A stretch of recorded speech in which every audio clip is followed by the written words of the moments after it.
Okay, after the 10 millionth time, what's going on, guys? It is I, Cooper88, and I have tried on 5, 6 different occasions to actually upload this video, and every time I've had some weird, like, fluctuation problem in my internet connection. Just trying to record this, and I almost was actually finished with going through my latest bento box, because I just got my bento box in today, guys. And I was just on the last book, and then it said, oh, something's happened, you have to restart your video. YouTube, get your crap together on the webcam capture service. 'Cause now I gotta start all over again. You're killing my mojo. But anyway, guys, let me get into this before it cuts out again. I wanted to enthusiastically take my time, but I guess I'm not going to be able to with this one. And plus, on top of that, I do want to try to keep these videos short and not go like over 20 minutes if I can help it. Because I know I don't want to torture you guys just rambling on. So October's theme was masks, which was curated by Gail Simone. Very fun box. If you haven't seen that, it's my first bento unboxing. It's on the channel in the more recent sections. This month, the month of December, is going to be called Throwbacks, and so that should be arriving pretty much like the same day, or it might even arrive before Christmas. Depends on how it is, but sometime between Christmas and the end of the year, I might be getting the Throwbacks box from Comic Bento, which is this month's box, the month of December. So we move on to last month. Last month's box,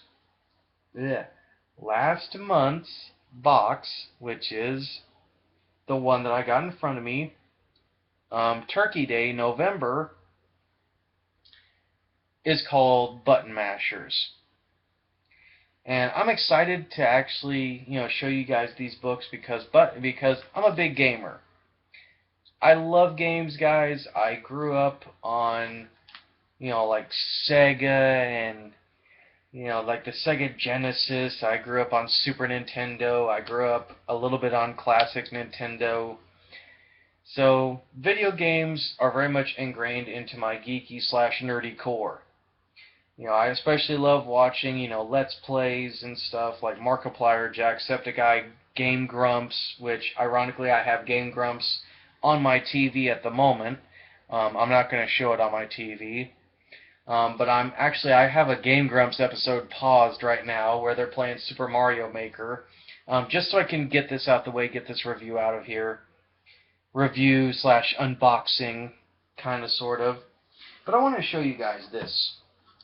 I actually got really scared because I didn't know if I was going to be able to make this, and I was going to have to file a complaint with Comic Bento, but I had to tear out the side of my box here because basically, I'll have to show you the interior.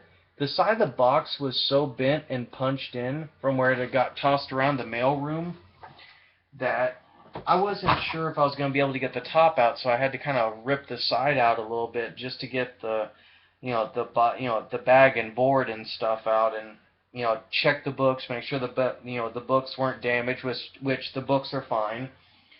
They are absolutely fine. So I'm very excited for this, guys. So let's get into it, shall we? First book up is Penny Arcade: Attack of the Bacon Robots. Anybody who has never heard of Penny Arcade, they are very much like they are pretty much, take two. They are a Sunday newspaper strip, digital, like, comic strip. And I say Sunday serial because, like, they do, like, a lot of satire, like, comic strips. A lot of it in geek culture, a lot of it in nerd culture, and a lot of it, aimed more at gamers. Like, it's, like, tons of video game references. And this reminds me a lot of, like, the arcade games that they actually had made and kickstarted, which both of those, it was called, like, On the Precipice of Darkness and parts 1 and 2. I have them on my Xbox. I have them on Xbox 360, but I believe they were also sold on PS3. You know, it would make sense that they would be a multi-plat game. And what's cool is that this is made by Dark Horse, guys. This is published through Dark Horse, so, and this is really kind of cool. If you've never read Penny Arcade, you know, go ahead and try to find some panels or strips if you need to, you know, online strips. Very, you know, like very funny, very satire-y, like, you know, series for those who are gamers. I don't really know how to necessarily market that to you guys, but just, you know, just read it. It's just like it's just like your grandpa's old Sunday cereals of like Dilbert and stuff that you'd find in the newspaper. Only except it's just online. It's like an online comic strip. Now, for those of you who are mobile gamers, you know, play a lot of games on your phone and stuff. And not just that, but Marvel Comics fans, rejoice because you have the Contest of Champions mobile game, which some of you love or absolutely hate. Inside of this is the actual, like, mini-series of Contest of Champions, which this has me super excited, guys, because I've actually been wanting to read this. And this is actually a very hard series for the most part to find. Like, you can find it easily on Kindle, but trying to find a physical copy can, more often than not, I think, be a little bit difficult, like just a tad bit. I'm not saying it's impossible or that it's super rare, but it's a little hard to find, especially among collectors.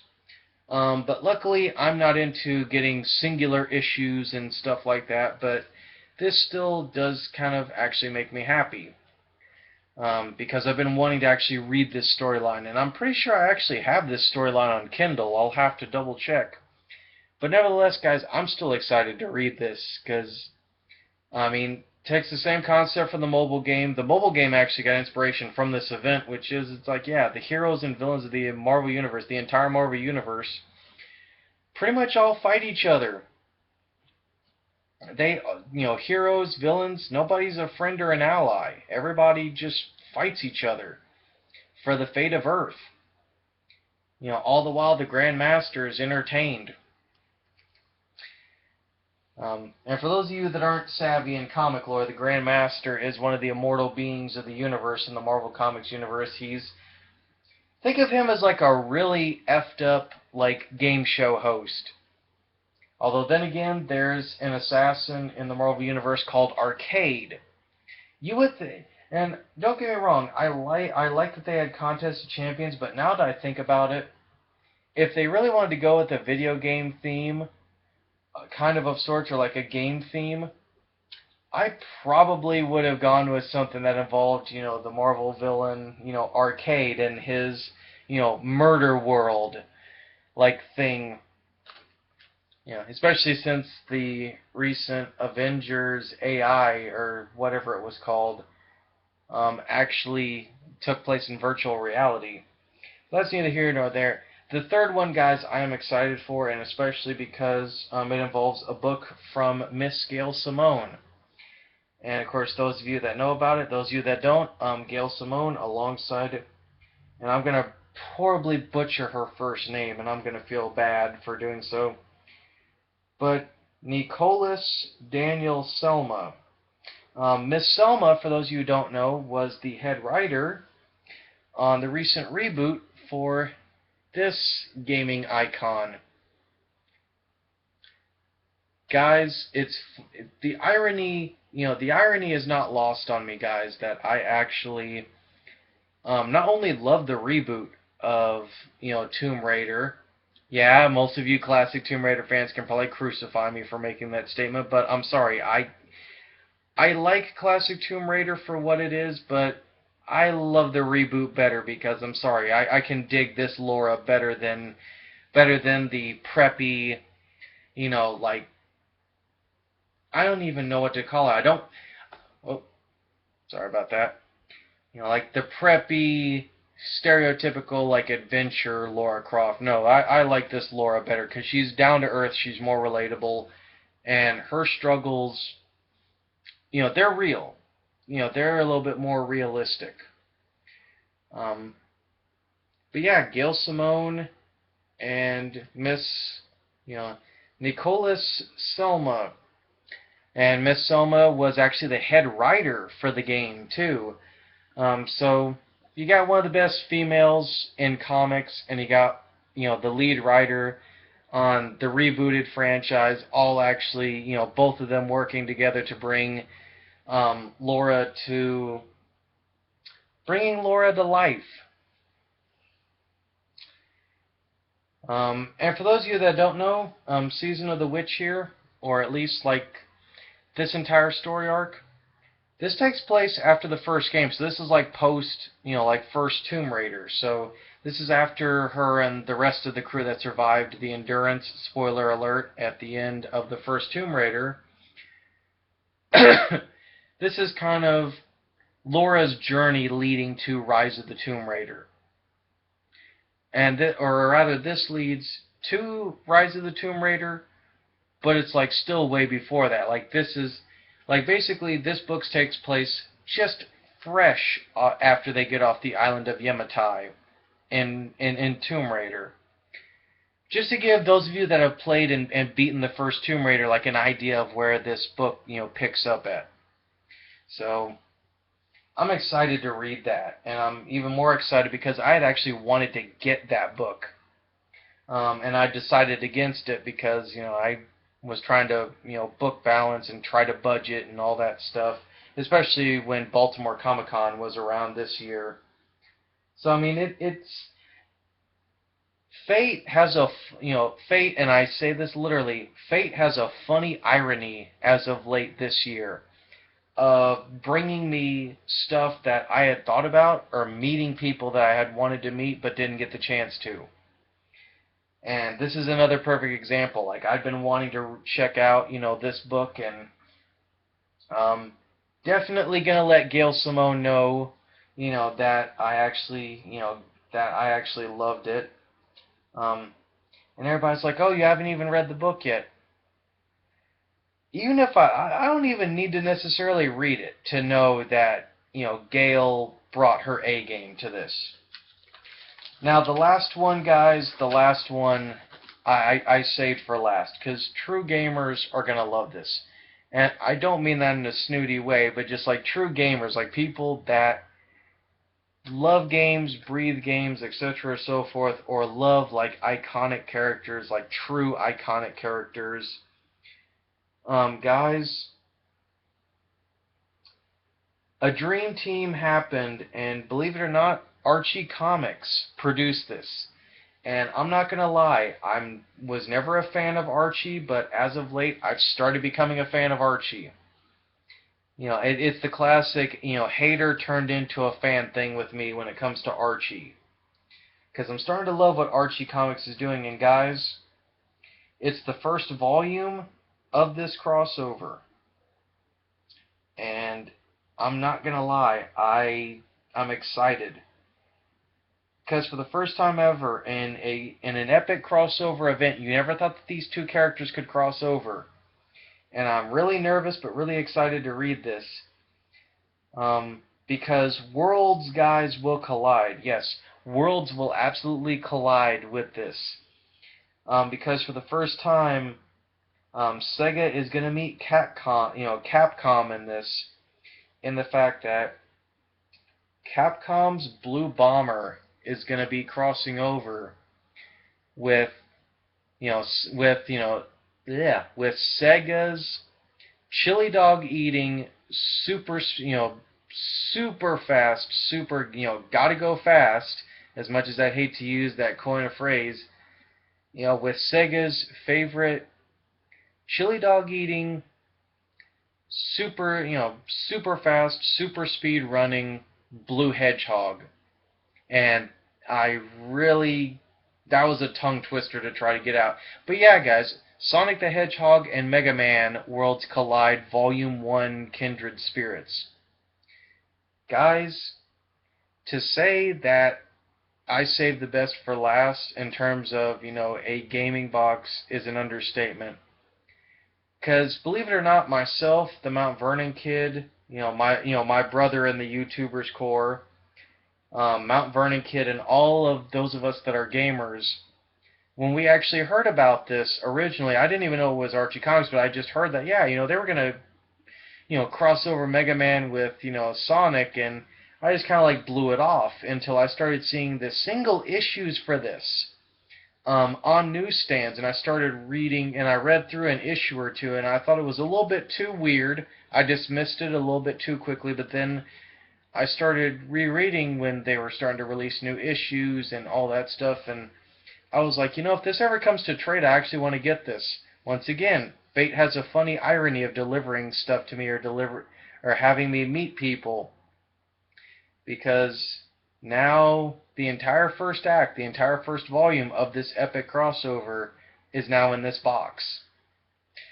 So I'm very nervous, but I'm also very excited about that, guys, because it's like I absolutely grew up with both these characters. You want to talk about two childhood video game characters that I loved, and I'm especially a big Mega Man fan.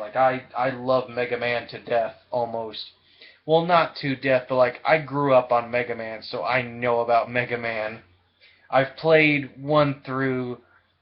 I have very fond memories of Mega Man 2 and 3, and Mega Man X and all that stuff. So it's like the Blue Bomber, Capcom's Blue Bomber has always been a very integral part of my video gaming childhood, and I can't say the same for Sonic. And I don't say that in the negative fashion that I make it sound, because, no, I used to play the crap out of Sonic 1 and 2. I've played Sonic Pinball. Yes, I'm not afraid to admit that. So, you got two video game characters who I used to love playing a lot, in the same, universe or crossover, epic crossover. You can't go wrong with that, guys. And so that is the November Bento box. The November Bento box. I'm getting really tongue-tied in this video. Notice that? Play a drinking game of how many times I get tongue-tied and can't pronounce stuff. But that is the Button Mashers box for the month of November. Hopefully you guys enjoyed this. And it looks like I'll actually make it under 20 minutes for once. At least on a Bento box, or at least just in general. I'm starting to get a little bit better at this. So yeah, guys, that is the Button Mashers box for Comic Bento. Hope you guys enjoyed it, and look forward to the Throwbacks box when I finally get that in. And so I shall see you guys later, because I'm going to cut this video, a little bit short, just under the 20-minute mark. And plus, I want to read this so badly.